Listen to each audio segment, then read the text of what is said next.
right පුතේ තුන්වෙනි ප්‍රශ්නෙට අපි එමු 2020 O level තුන්වෙනි ප්‍රශ්නය. පරිගණක පද්ධතිවල දත්ත මිනුම් ඒකක ඒවායේ විශාලත්වය අනුව ආරෝහණ පටිපාටියට දක්වන්නේ කවරක් මගින්ද? ආරෝහණ ඕනේ. හරි. පුතේ ආරෝහණ කියන්නේ කුඩා එකේ ඉඳන් විශාල එකට දක්වන්න ඕන. හරි.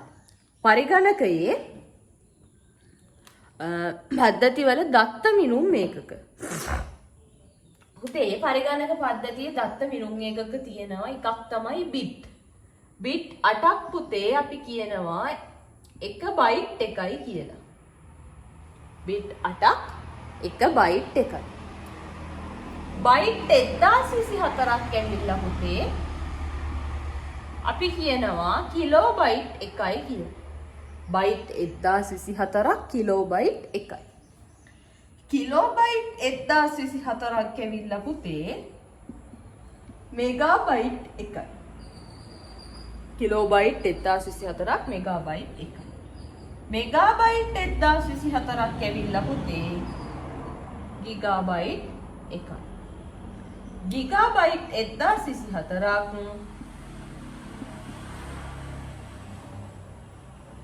ටෙරාබයිට් එකයි. ඔන්න ඔය පිළිවෙලට තමයි පුතේ මිනුම් මේකක ටික යන්නේ.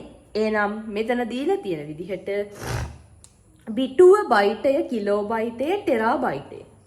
බිටුව බයිටය කිලෝබයිටය ටෙරාබයිට් එක කියලා තියෙනවා.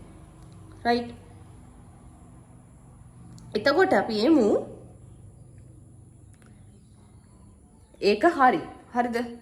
එතකොට ඒකේ දෙවෙනි ප්‍රශ්නේ මේ උත්තරේ කියනවා බයිට් B2.